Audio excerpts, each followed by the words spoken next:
অত্যন্ত গুরুত্বপূর্ণ যা প্রত্যেক মানুষের জীবনে থাকে। প্রথমটা হলো আনন্দ, যা আমরা সবাই লাভ করতে চাই।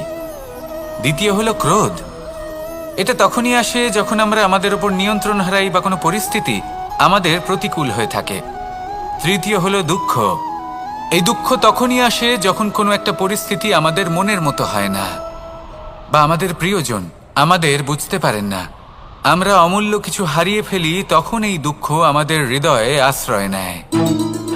এই তিন আবেগ হলো এমন যে আমাদের জীবনে আসতে এবং যেতে থাকবে। কিন্তু এই তিনটি আবেগের বিষয়ে কোন কথাটা মনে রাখতে হবে সেটা শুনুন। যখনই আপনি আনন্দে থাকবেন, প্রতিশ্রুতি দেবেন না, কারণ যখন মানুষ আনন্দে থাকেন তখন তিনি নিজের বিবেক বোধ হারিয়ে ফেলেন।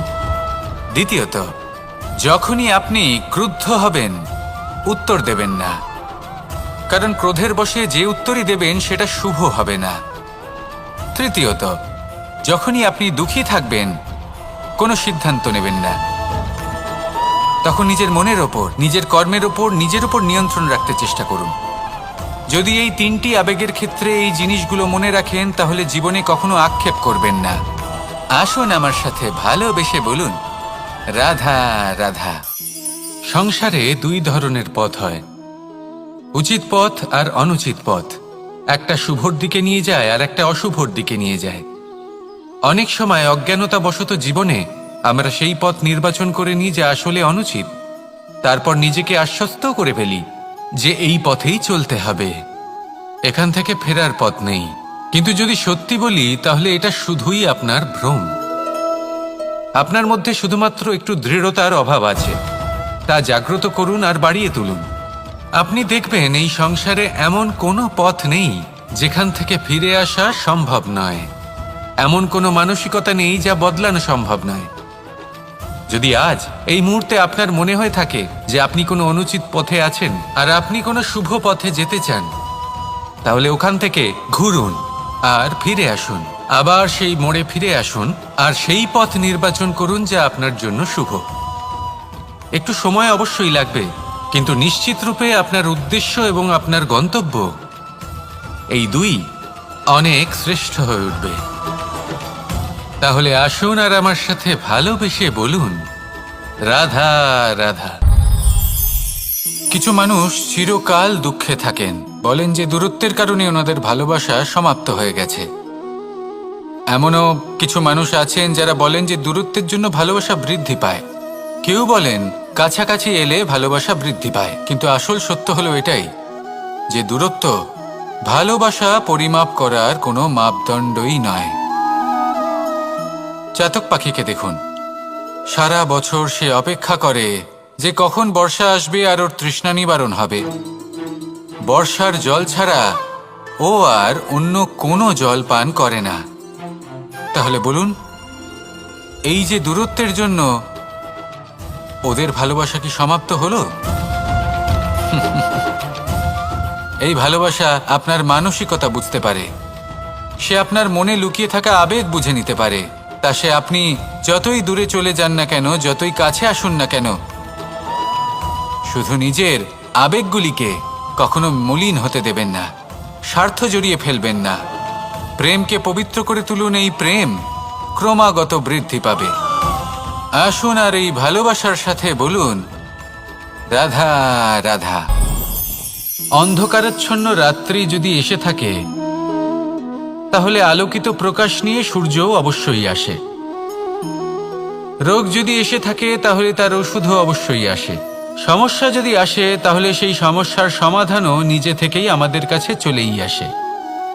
এই সংসার, এই জীবনের শুধুমাত্র একটাই নিয়ম আছে, আর তা হলো এটাই, এই সংসার হলো একটা চক্রের মতো। এতে শাশ্বত বলে কিছু নেই, নিত্য বলে কিছু নেই, আর যা কিছুই রয়েছে সব বদলাতে চলেছে। যদি আপনার জীবনে দুঃখ থাকে, সমস্যা থাকে, যদি আপনি বিপদ দ্বারা আচ্ছন্ন, তাহলে মনে রাখবেন সবকিছু বদলে যেতে চলেছে।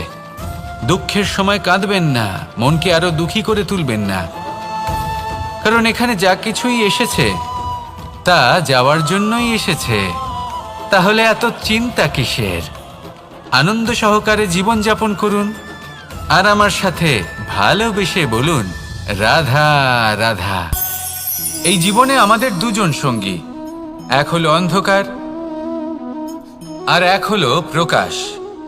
এবার যখন এই অন্ধকারে আমরা প্রদীপ জ্বালাই, সেই প্রকাশের জন্য অন্ধকার আমাদের উপর রুষ্ট হয়ে চলে যায়। এবার যদি অন্ধকারকে খুশি করতে যাও, তাহলে প্রকাশ আমাদের উপর রুষ্ট হয়ে চলে যায়।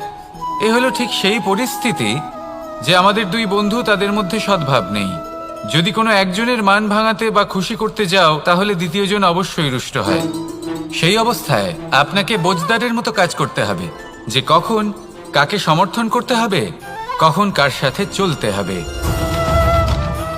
যদি পারেন তাহলে সকলকে একসাথে নিয়ে চলবেন। যদি কোনো মানুষের মধ্যে বনিবনা না হয়, তাহলে তাদের মধ্যে সামঞ্জস্য বজায় রেখে সংসারের রীতিনীতির চক্র চালিত করা, এটাই তো হলো মনুষ্য জীবন। এবার এটা কিভাবে করা সম্ভব? শুধুমাত্র প্রেমের দ্বারা। তাহলে এইভাবেই সবাইকে প্রেমের দ্বারা বেঁধে রাখুন, আর আমার সাথে ভালোবেসে বলুন, রাধা রাধা। এই সংসারে ভিন্ন ভিন্ন ধরনের গাছ আছে, অসংখ্য ধরনের প্রজাতি আছে।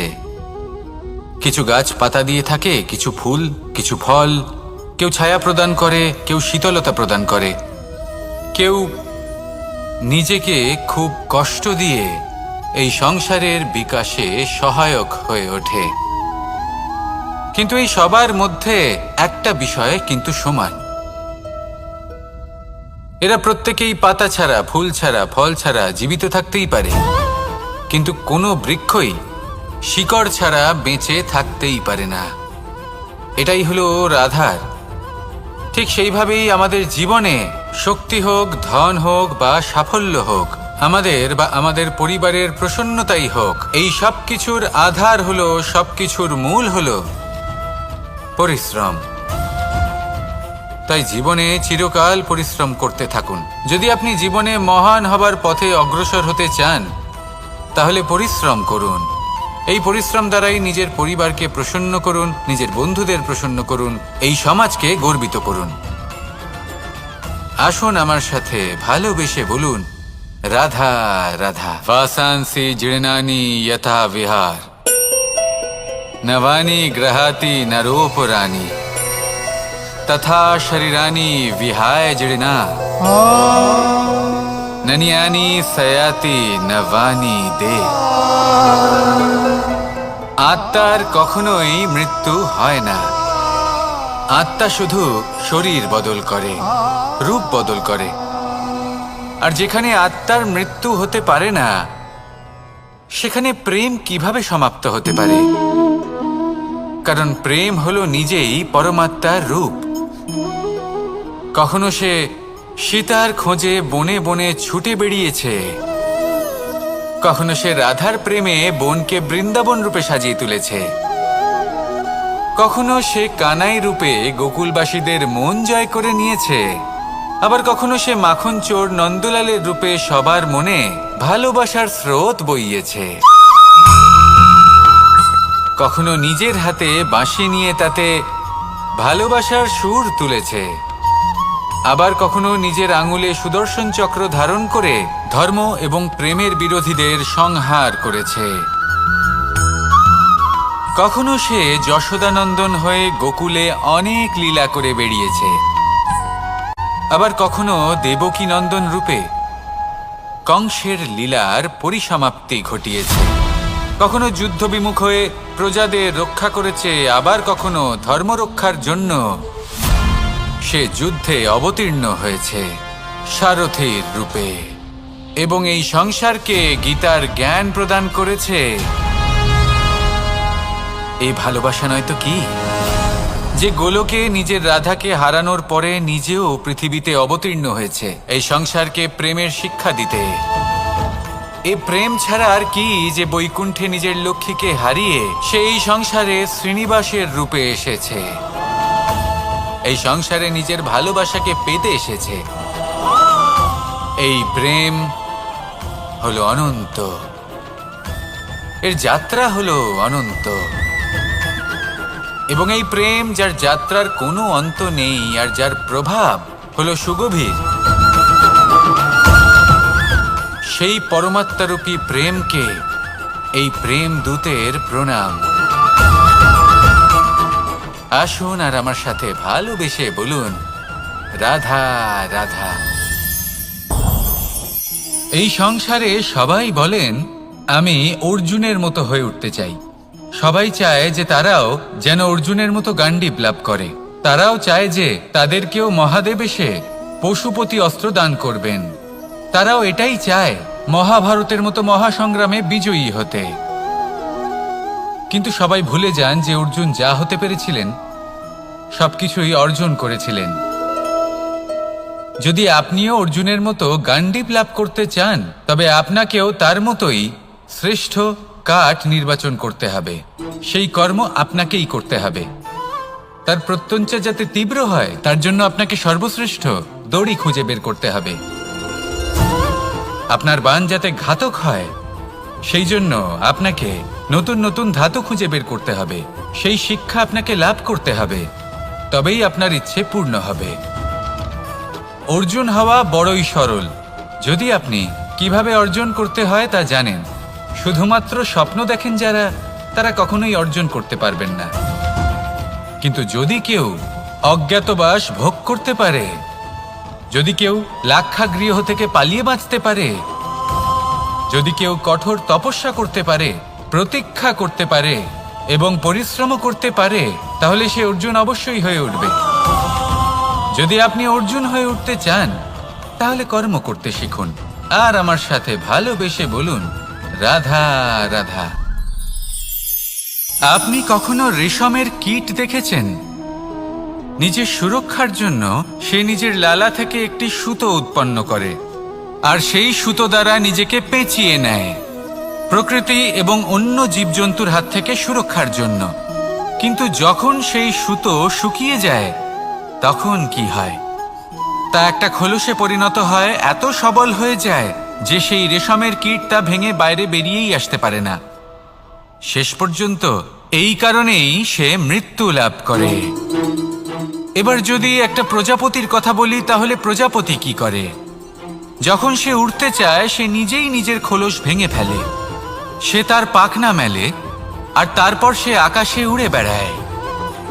এটাই হলো শিক্ষা আমাদের জন্য। যদি আমরা আকাশে উড়ে বেড়াতে চাই, তাহলে আমাদেরকেও অন্তর থেকে সেই খোলস ভাঙতে হবে, অর্থাৎ নিজেদেরকে বন্ধন থেকে মুক্ত করে দিতে হবে। সুরক্ষার জন্য কোনো বাঁধনে জড়িয়ে পড়া, এ হলো সবথেকে বেশি অসুরক্ষিত কার্য। জীবনে সুরক্ষার ভয় থাকাটা উচিত, কিন্তু তা যদি অত্যাধিক হয়ে যায়, তাহলে তা আপনাকে এতটাই দুর্বল করে দেবে যে আপনি নিজেরই সুরক্ষার চক্র ভেঙে বেরোতেই পারবেন না। যদি আপনি নবনির্মাণ করতে চান, তাহলে আপনাকে নিজের এই সুরক্ষা কবচ ভেঙে বেরোতেই হবে। সাহসের সাথে পরিশ্রম করতে হবে। আর যদি আপনি এটা করতে পারেন, তাহলে আপনার উড়ান কেউ আটকাতে পারবে না। আসুন আমার সাথে ভালোবেসে বলুন, রাধা রাধা।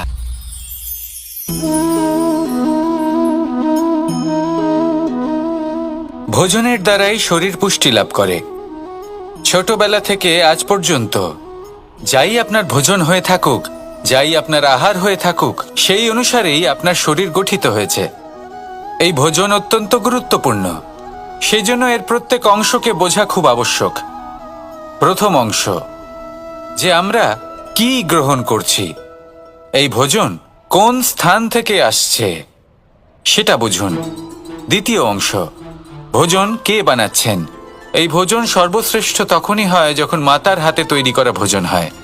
কিন্তু যদি মাতার তৈরি করা ভোজন আপনি প্রাপ্ত নাও করতে পারেন, তাহলে সেই ব্যক্তির ভোজন তৈরি করা উচিত যিনি সাত্ত্বিক। তৃতীয় অংশ, কোন স্থানে আপনি ভোজন গ্রহণ করছেন। যে স্থানে আপনি ভোজন গ্রহণ করছেন তা সাত্ত্বিক হওয়া উচিত। তাহলে অত্যন্ত গুরুত্বপূর্ণ। এবং চতুর্থ সবথেকে গুরুত্বপূর্ণ অংশ, তা হলো এই ভোজন আপনি যার দ্বারা প্রাপ্ত করেছেন, যেখান থেকে প্রাপ্ত করেছেন, যে স্থানে বসে আপনি ভোজন গ্রহণ করছেন, তার প্রতি কৃতজ্ঞতা প্রকাশ করুন এবং ভোজন পূর্ণরূপে সমাপ্ত করুন। তবেই এই ভোজন আপনাকে সুখী জীবন দান করবে, সুস্থ শরীর দেবে, আর এই মন তা সুপ্রসন্ন হয়ে বলবে রাধা রাধা। যদি আমি কোনো বনে যাই, কোনো নির্জন বনে, সেই বনের বিষয়ে, সেই পথের বিষয়ে, গাছপালার বিষয়ে, পশুপক্ষীর বিষয়ে আমার যদি কোনো জ্ঞান না থাকে, সেই বনের ক্ষুদ্র থেকে ক্ষুদ্রতর অংশের বিষয়ে যদি আমার কোনো জ্ঞান না থাকে, তাহলে হতেই পারে সেই বনে কোথাও আমি হারিয়ে যাব। হয়তো এমনভাবে হারিয়ে যাব কোনোদিনও বাইরেই বেরোতে পারবো না। তাই সেই বনের বিষয়ে জ্ঞান লাভ করা আবশ্যক। এটাই হলো শিক্ষা। জীবনে বেশিরভাগ মানুষই কেন অসফল হন? ওনারা একটা লক্ষ্য স্থির করেন, কিন্তু সেই পথের বিষয়ে তারা পর্যাপ্ত জ্ঞান অর্জন করেন না। সেই পথে কি বিপদ আসতে পারে প্রত্যেকটা পৃষ্ঠার জ্ঞান তাদের নেই, আর সেই জন্যই তারা অসফল হন। আপনি জীবনে যখনই কোনো লক্ষ্য স্থির করবেন, কোনো লক্ষ্য সাধন করবেন, পরিকল্পনার সাথে সেই পথে অগ্রসর হন।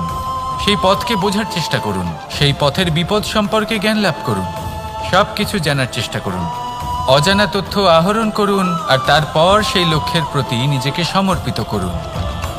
তবেই আপনি সাফল্য লাভ করবেন, আর এই মন প্রসন্ন হয়ে বলবে রাধা রাধা। বেশিরভাগ মানুষই এই কথা জানেন যে আমাদের শরীর 5টি তত্ত্ব দ্বারা নির্মিত, যাকে আমরা পঞ্চতত্ত্ব বলি: জল, অগ্নি, বায়ু, ধরিত্রী এবং আকাশ। এবার এই কথা আমরা সকলে জানি, কিন্তু এগুলোর সাথে কিছু গুণ জড়িয়ে রয়েছে যেগুলো আমরা দেখতে পাই না। যদি এই গুণগুলি আমরা আত্মসাৎ করতে শিখে যাই, তাহলে সাক্ষাৎ পরমেশ্বরের দর্শন আমরা পেতে পারি। যদি কথা বলি প্রথম তত্ত্বের, জলের কথা, জল যা প্রত্যেক জ্বলনকে শীতলতা প্রদান করে। এই জলকে দেখুন, যা শুধু প্রবাহিত হতে জানে, থামতে জানে না। জল পাথরের সাথে সংঘর্ষ করতে জানে, যার পথে অনেক বাধা আসে, কিন্তু সে প্রবাহিত হতে থাকে। নিরাকার হলো এই জল, যে কোনো পাত্রেই রাখুন না কেন তার আকার ধারণ করে নেবে। এটাই হলো এর বিশেষত্ব, এবং এটাই হলো আমাদের শিক্ষা। কিভাবে প্রবাহমান থাকতে হবে, কিভাবে আমাদের থামলে চলবে না, তাতে আমাদের পথের মধ্যে যতই যেরকমই সমস্যা আসুক না কেন, আমাদের এই জলের মতোই নিরাকার হয়ে যে কোনো পরিস্থিতিতেই প্রবাহমান থাকতে হবে। এই শিক্ষাই জলের থেকে লাভ করুন, আর আমার সাথে ভালোবেসে বলুন রাধা রাধা। এই সংসারের অন্তের, এর বিনাশের প্রারম্ভ কিভাবে হয়? কোনো যোগের মাধ্যমে, কোনো ভয়ানক অসুরের আগমনে, নাকি প্রকৃতির রাগের কারণে? না, এই সংসারের বিনাশের প্রারম্ভ হয় আমি থেকে। এই আমি, এই তুমি, এটা আমি করেছি, ওটা তুমি করেছো, এটা আমার, ওটা তোমার, আদি ইত্যাদি। এই ভাব যখন মনে বাসা বেঁধে নেয়, সর্বপ্রথম ঘর ভাগ হয়, তারপর বসতি, তারপর প্রাণ, আর তারপর দেশ, আর সবার শেষে সমস্ত সংসার ভাগ হয়ে যায়। আর এই ভাগ হয়ে যাওয়া শেষে মনোমালিন্যে পরিণত হয়। এখন এমত অবস্থায় কি করা যেতে পারে? কিভাবে বাঁচা যায় এই পরিস্থিতির থেকে? কিভাবে দূরে থাকা যায় এই বিনাশের থেকে? উত্তর সেই একটাই, করুণা। একে অপরের দরকারগুলি বুঝুন, একে অপরের সমস্যাগুলি বুঝুন, একে অপরের দুঃখের সাথী হয়ে দাঁড়ান, একে অপরের সুখের ভাগীদার হন। আর শেষে যখন এই আমি আমরাতে পরিণত হবে, তখন এই বিনাশ নিজে থেকেই দূরে চলে যাবে। তাহলে আমরাতে বিশ্বাস করতে শিখুন, আর আমার সাথে ভালোবেসে বলুন রাধা রাধা। এই মুদ্রা, এবারে ভাবুন, এটাই আমাদের জীবন, জীবনের সুখ আর দুঃখ। এই মুদ্রার, এই জীবনের দুটি দিক। কিন্তু যখনই আমরা ঈশ্বরের কাছে প্রার্থনা করি, তখনই আমরা সুখ চাই, আর সেই সুখ আসেও। আর যখনই সেই সুখ আসে তখন ব্যক্তি সর্বপ্রথম তাকে ভুলে যায় যে দুঃখের সময় ওনার সাথে ছিলেন। আর এমত অবস্থায় উনি সাহায্য করেন না, উনি করেন উপকার। আর এই উপকারের বদলে মানুষের থেকে উনি নিজের জন্য শ্রদ্ধা চান। আর সেই শ্রদ্ধা, সেই চাহিদার কারণে উনি নিজেকে অন্যদের থেকে শ্রেষ্ঠ, অন্যদের থেকে ভিন্ন মনে করতে বিবশ হয়ে যান। আর আলাদা হবার কারণে তার মধ্যে জেগে ওঠে অহংকার। আর সেটাই হয় তার পতনের কারণ। এবার এতে কি করা যেতে পারে? কি চাওয়া যেতে পারে ঈশ্বরের কাছে? এই প্রশ্ন অবশ্যই মনে আসে। ঈশ্বরের কাছে চান সুখ, শুধুমাত্র ততটাই যাতে অহংকার না আসে, আর দুঃখ ততটাই যাতে শ্রদ্ধা না চলে যায়। রাধা রাধা। এই সংসারে এমন কিছুই নেই যা সব সময় একই থাকবে। যা কিছু নির্মাণ হয়েছে তা একদিন অবশ্যই ভেঙে পড়বে। কিন্তু এই ভেঙে যাওয়ার বিশ্লেষণ আপনি কিভাবে করবেন তা আপনার উপরে নির্ভর করছে। ওই আকাশের দিকে তাকান, ওই মেঘ, ওটাও ভেঙে পড়ে, কিন্তু নিজে ভেঙে পড়ার সাথে বর্ষাকে তৈরি করে যায়। মাটির ডেলা অবশ্যই ভেঙে পড়ে, কিন্তু ব্যবহারযোগ্য মাটির রূপ নিয়ে। এই ধরিত্রীর বুকে কোনো এক বীজ যখন ভেঙে পড়ে তখন ধরিত্রীর উপর এক বিশাল আকারের বৃক্ষ নির্মাণ করে। যদি জীবনে কিছু ভেঙে পড়ে তাহলে নিরাশ হয়ে পড়বেন না, নিজের সাহস হারাবেন না। ধনাত্মক দৃষ্টিভঙ্গি দিয়ে দেখতে চেষ্টা করুন। মনে করুন নিয়তি নিশ্চয়ই আপনার জন্য আরো ভালো কিছু ভেবে রেখেছে, যা ভবিষ্যতে আপনার প্রতীক্ষা করছে। ধনাত্মক চিন্তা ভাবনা করতে থাকুন, তারপর দেখবেন শ্রেষ্ঠ রচনা নিজেই তৈরি হবে। রাধা রাধা। চলতে থাকা, থেমে যাওয়া, বিশ্রাম নেওয়া, তারপর দম নিয়ে পুনরায় দাঁড়িয়ে পড়া, আর তারপর আবার সেই পথ চলা। এটা জীবনের অভিন্ন এক অঙ্গ, এটার থেকে আপনি পালাতে পারবেন না। কিন্তু এই অঙ্গকে আপনি নিজের জীবনে কিভাবে প্রয়োগ করবেন, কিভাবে তাকে কাজে লাগাবেন, সেই সিদ্ধান্ত আপনাকে নিতে হবে। যারা হেরে যান তারাও জীবনে থমকে যান, আবার যারা জেতেন তারাও দাঁড়িয়ে পড়েন। যারা হেরে যান তারা হাঁপিয়ে দাঁড়িয়ে পড়েন, যারা জিতে যান তারা দাঁড়িয়ে পড়েন সেই সর্বোচ্চ স্তরে পৌঁছে গিয়ে। এবার দাঁড়াতে তো আপনাকে হবেই, তা হতেই হবে। কিন্তু কখন কিভাবে দাঁড়াবেন, ক্লান্ত হয়ে নাকি সর্বোচ্চ স্তরে পৌঁছে গিয়ে, সেই সিদ্ধান্ত আপনার। অবশ্যই দাঁড়িয়ে পড়ুন, কিন্তু ক্লান্ত হয়ে নয়, কারণ আপনাকে পুনরায় দাঁড়িয়ে পড়তে হবে, পুনরায় যাত্রাপথে এগোতে হবে এবং সর্বোচ্চ স্তরে পৌঁছতেই হবে। রাধা রাধা। স্বপ্ন, আমরা জীবনে স্বপ্ন দেখতে থাকি, সেটা পূরণ করার পূর্ণ প্রয়াস করে থাকি। কিন্তু এই স্বপ্ন পূরণ না হওয়ার পরিস্থিতিতে আমরা ভেঙে পড়ি, ছিন্ন বিচ্ছিন্ন হই। আর তারপরেই বোঝা আমরা আগামী প্রজন্মের ওপর রীতিমতো চাপিয়ে দিই। আমরা এটাই মনে করি যে আমরা যেটা হতে পারিনি সেটা আমাদের সন্তান অবশ্যই হবে। আমরা যা কখনো পাইনি আমাদের সন্তান অবশ্যই তা পাবে। এটা যে অনুচিত সেটা আমরা ভাবি না, কিন্তু এটা ভুল। আর এই ভুল আমরা সকলেই করে থাকি। সন্তান প্রকৃতি আর পরমাত্মার আশীর্বাদ।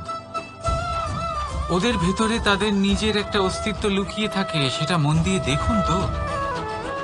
আপনি শুধু ওই সন্তানকে জন্ম দিয়েছেন, কিন্তু ওর জীবন আপনার নয়। তাই নিজের সন্তানের সাথে থাকুন, সময় কাটান, ওদেরকে ভালোবাসুন, সব সময় প্রেরণা দিন, কিন্তু প্রেরণা দিন ওর নিজের অস্তিত্বকে বাড়ানোর জন্য, ওর নিজের স্বপ্ন পূরণ করার জন্য, আপনার স্বপ্ন পূরণ করার জন্য নয়। ওদের অস্তিত্বকে পূর্ণাঙ্গে বৃদ্ধি পেতে দিন। রাধা রাধা। এই পুকুর দেখছেন আপনি? পুকুরের জল কখনো প্রবাহিত হয় না, একই স্থানে জমে থাকে, আর সেই কারণে কিছুদিন পর ময়লা হতে শুরু করে। কিন্তু তাও আমরা একে ত্যাগ করি না, আমরা তবুও একে পুজো করি। শুধুমাত্র এই কারণে নয় যে অতীতে সে আমাদের তৃষ্ণা মিটিয়েছে, কিন্তু এই কারণেও যে যদিও বা সে ভবিষ্যতে আমাদের তৃষ্ণা না মেটায়, কিন্তু প্রয়োজন হলে আগুন অবশ্যই নেভাতে পারে। ঠিক সেই রকমই হয় আমাদের সম্পর্ক যা আমরা বহু বছর পরিশ্রম করে তৈরি করি, যে দরকার পড়লে আমাদের সহায়ক হয় কোনো না কোনোভাবে। সেই জন্য সম্মান করতে শিখুন এই সম্পর্কগুলিকে, শিখুন এই সম্পর্কগুলিকে অটুট রাখতে। কথায় কথায় এই সম্পর্কগুলিকে ভেঙে দিতে শিখবেন না। রাধা রাধা। বিষ, এই শব্দটা শুনলেই মনে অনেক কল্পনা জন্ম নেয়। কল্পনা অসহ্যকর তিক্ততা, কল্পনা অত্যন্ত বেদনাদায়ক মৃত্যু। এবার যদি আপনাকে জিজ্ঞেস করা হয় যে সবচেয়ে বিষাক্ত বিষ কোনটা, তাহলে আপনি কি বলবেন? কেউ বলবে সর্পের বিষ, কেউ বলবে কাঁকড়া বিছের, কেউ বলবে কালকিউটের বিষ। কিন্তু না, এই সমস্ত রকম বিষ সেই বিষের সামনে টিকতে পারবে না যাকে আমরা বলে থাকি কানের মধ্যে ঢালা বিষ। শুনতে অত্যন্ত মিষ্টি, কিন্তু তিক্ততায় অত্যন্ত বিষাক্ত। পেটের মধ্যে যাওয়া এই বিষ শুধুমাত্র একটি মানুষের মৃত্যুর কারণ হয়, কেবল একটি। কিন্তু কানের মধ্যে ঢালা এই বিষ একাধিক সম্পর্কের নাশ করতে পারে। আর এটাতে সেই ব্যক্তির ভুল নেই যে আপনার কানে বিষ ভরেছে, আপনি তাকে দোষ দিতে পারেন না। এখানে দোষ আপনার নিজের, যে এই বিষকে আপনি নিজের উপরে প্রভাব ফেলতে দিয়েছেন, এই বিষকে সুযোগ দিয়েছেন আপনার ক্ষতি করতে। এটা আপনার ভুল। সেই জন্য কুমন্ত্রণায় কখনো কান দেবেন না। আপনার মনে ভালোবাসার দৃঢ়তা জাগিয়ে তুলুন আর নষ্ট করে দিন এই সংসারের সমস্ত বিষের প্রভাবকে।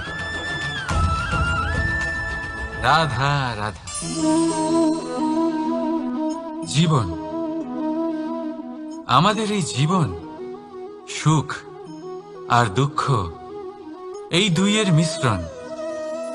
এদের সংমিশ্রণই জীবনের ভারসাম্য বজায় রাখে। এখন এই সুখ এমন এক বস্তু যাকে সবাই খুঁজে চলেছে। দুঃখ এমন এক অনুভূতি যা সবার কাছে আছে। আমাদের প্রত্যেকের জীবনে সুখ আর দুঃখ আসতে থাকবে আর যেতেও থাকবে, এটা অবশ্যই জীবনে থাকবে। কিন্তু সফলতা, এটা সবার জীবনে আসে না। কেন? কারণ এই সফলতা সুখ আর দুঃখের দ্বারা প্রাপ্ত হয় না। সফলতা প্রাপ্ত হয় নিজের উপরে বিশ্বাস করতে থাকলে। আকাশের ওই সূর্যকে দেখুন, সূর্যের বিশ্বাস আছে নিজের উপর যে সে সমস্ত জগৎকে আলোকিত করতে পারবে, নিজের প্রথম রশ্মি দিয়ে অন্ধকারকে দূর করতে পারবে। সূর্য এই বিশ্বাস নিয়েই আসে, আর কিছুক্ষণের মধ্যেই সমস্ত সংসার থেকে অন্ধকারকে বিনাশ করে ফেলে সে। তাহলে মনে রাখবেন, এই সুখের আভাস, এই দুঃখের অনুভূতি আসতেও থাকবে আর যেতেও থাকবে। শুধু নিজের উপরে বিশ্বাস রাখুন, তারপর দেখবেন এই সফলতা আপনার দাস হয়ে থাকবে। রাধা রাধা। চাঁদ কত শ্রেয়, শুভ্র, কত সুন্দর। কিন্তু যদি আপনি মনোযোগ সহকারে দেখেন তাহলে দেখবেন এই চাঁদেও দাগ আছে। আর এই দাগগুলি থাকার কারণে কি এই চাঁদের মাহাত্ম্য কখনো কমে যায়? কখনো নয়। এর কারণ হলো চাঁদের নিরন্তর চেষ্টা। একবার এই আকাশে দেখুন, এই অন্ধকার সবসময় চেষ্টা করে চাঁদকে ঢেকে দেওয়া, কিন্তু এই চাঁদ সবসময় এই অন্ধকারের সাথে লড়াই করতে থাকে। অমাবস্যা থেকে শুরু করে চাঁদের এই যাত্রা পূর্ণিমা অবধি পৌঁছেই যায়। আর তাই এই চাঁদের পুজো করা হয়, এই কারণে এই চাঁদকে মাহাত্ম্য দেওয়া হয়। এইভাবেই যদি আপনার মধ্যে কোনো দোষ থাকে, কোনো খারাপ কিছু থাকে, তাহলে সেটা কোনো বড় ব্যাপার নয়। চেষ্টা করুন সেটাকে শুধরে নেওয়ার, কিন্তু সেই কারণে নিজেকে খারাপ মনে করা এটা অনুচিত। নিজের ভুলগুলো, নিজের দোষগুলো, নিজের খারাপ দিকের কথা ভুলে আপনি এই সংসারের ভালোর দিকে প্রস্থান করেই দেখুন না। আপনি দেখবেন আপনার অন্তরের তেজ ঠিকরে বেরোচ্ছে। রাধা রাধা। এই পিঁপড়েদের দেখছেন আপনি? সবাই একই রকমের। এদের মধ্যে তফাৎ খুঁজে বার করা অসম্ভব। মনে হয় যেন ওদের আলাদা আলাদা অস্তিত্বই নেই। কিন্তু যদি আপনি মন দিয়ে দেখেন তাহলে দেখবেন প্রতিটা পিঁপড়ের আলাদা কাজ নির্ধারিত, তাদের আলাদা অস্তিত্ব আছে। কেউ বাড়ি বানানোর জন্য মাটি সংগ্রহ করতে পটু, কেউ ঢিপি বানাতে পটু, কেউ খাবার খোঁজায় পটু, আবার কেউ সেই খাবার আনায় পটু। ঠিক সেরকমই হয় মানুষেরা। মনে হতেই পারে সবাই একই রকম, কিন্তু প্রতিটা মানুষের ব্যক্তিত্ব, প্রতিটা মানুষের অস্তিত্ব ভিন্ন হয়। আর সত্যি কথা বলতে কি, প্রতিটা মানুষের ভিন্নতাই আমাদের প্রগতির দিকে নিয়ে যায়। ভাবুন, যদি আপনাকে কারোর সাথে হাত মিলিয়ে চলতে হয়, তাহলে আপনাকে আপনার সোজা হাত তার উল্টো হাতে ধরে এগোতে হবে। এটাই সৃষ্টিকর্তার সৃষ্টির নিয়ম।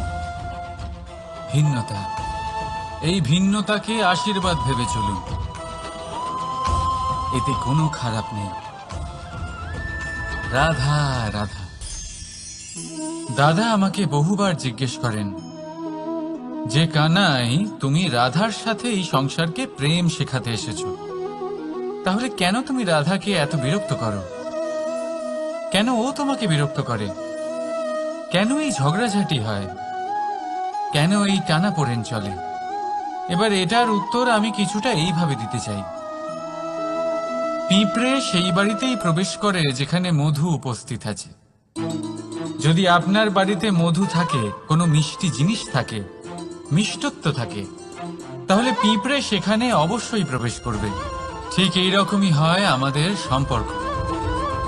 এর মধ্যে ছোটখাটো ঝগড়াঝাটি, টানাপোড়েন, রাগ করা, মন ভাঙানো, এই সব তো চলতেই থাকে। বিশেষ করে সেই সম্পর্কগুলিতে যেখানে মিষ্টত্ব আছে। মনে রাখবেন, যেই সম্পর্কে কোনো খুনসুটি নেই, রাগ করা, মান ভাঙানো নেই, কোনো ছোটখাটো ঝগড়াঝাটি নেই, সেই সম্পর্ক শুধুমাত্র মস্তিষ্ক দিয়ে পালন করা হচ্ছে, মন থেকে নয়। তাই মন থেকে ভালোবাসতে শিখুন।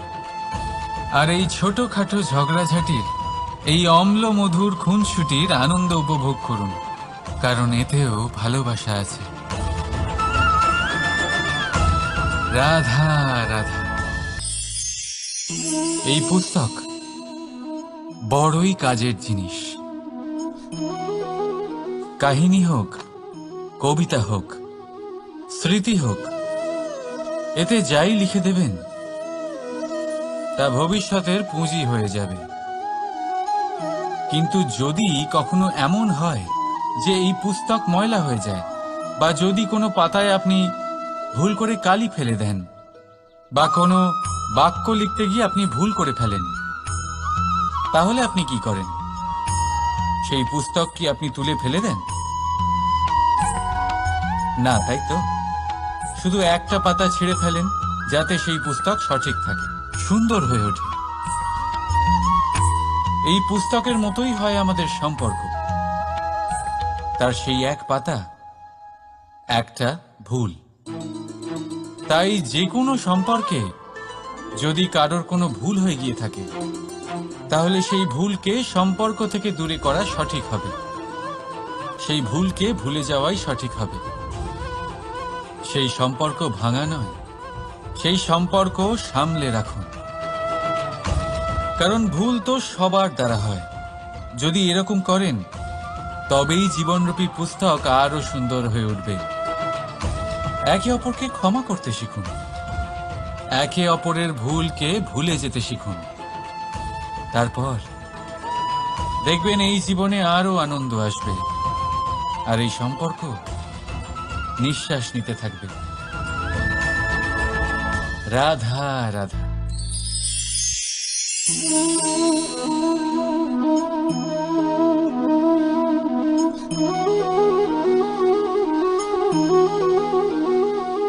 আমার এই ছায়া দেখতে পাচ্ছেন আপনি? প্রকাশের স্রোত যখন মধুর আর দূরে থাকে, তখন এই ছায়া লম্বা হয়ে যায়। কিন্তু যেই প্রকাশের স্রোত মাথার উপরে চলে আসে, এই ছায়ার আকার ক্রমশ ছোট হতে থাকে। আর অন্ধকারে তো এই ছায়া বিলুপ্ত হয়ে যায়। কিছুটা এরকমই হয় আমাদের অহংকার। সুখের আগমন হলে, বৈভবের উপলব্ধিতে এটা বাড়তে থাকে। কিন্তু যেই সংকটের তাপ বেড়ে ওঠে, অহংকার ছোট হতে থাকে। আর যখন সংকটের এই অন্ধকার আমাদের চারিদিক থেকে ঘিরে ধরে, তখন এই অহংকার আমাদের ছায়ার মতোই বিলুপ্ত হয়ে যায়। তাই সেই কারণে আপনার জীবনে সংকটের আগমন আপনার অহংকার নষ্ট করেই দেবে, কিন্তু তার জন্য সংকটের অপেক্ষা কেন করবেন? এই অহংকারকে বাড়তেই দেবেন না, উৎপন্ন হতেই দেবেন না। বিবেকের সুতো দিয়ে বেঁধে রাখবেন একে। দেখুন, আমি শ্রেষ্ঠ, এটা বিশ্বাস করতে কোনো আপত্তি নেই। কিন্তু শুধুমাত্র আমি শ্রেষ্ঠ, আর কেউ নয়, এ আত্মসম্মান নয়, এ হলো অহংকার। আর অহংকার আর কিছুই নয়, শুধু পতনের দিকে প্রথম পদক্ষেপ। আর এই জীবনে পতনের দিকে নয়, প্রেমের দিকে এগিয়ে যান। আর আমার সাথে ভালোবেসে বলুন, রাধা রাধা। আপনি কি কখনো ফলে ফুলে পরিপূর্ণ বৃক্ষ দেখেছেন? তার ডালগুলো কিরকম স্বাধীনভাবে বেড়ে ওঠে। কিন্তু যদি এই ডালগুলো মূলের সাথে ঠিকভাবে যুক্ত না থাকে, সেই বৃক্ষের মূলগুলি গভীর না হয়, তাহলে কি হবে?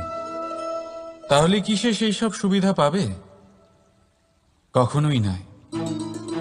সেই বৃক্ষের ডাল পড়ে যাবে, সেই বৃক্ষ ভূমিষ্ঠ হয়ে যাবে। ঠিক সেইভাবেই চিন্তাভাবনার স্বাধীনতার আনন্দ আপনি তখনই আস্বাদন করবেন, যখন আপনার শিক্ষা গভীর হবে। তাই স্বাধীন থাকুন দৃষ্টিভঙ্গিতে, কিন্তু যুক্ত থাকুন শিক্ষার সাথে। রাধা রাধা।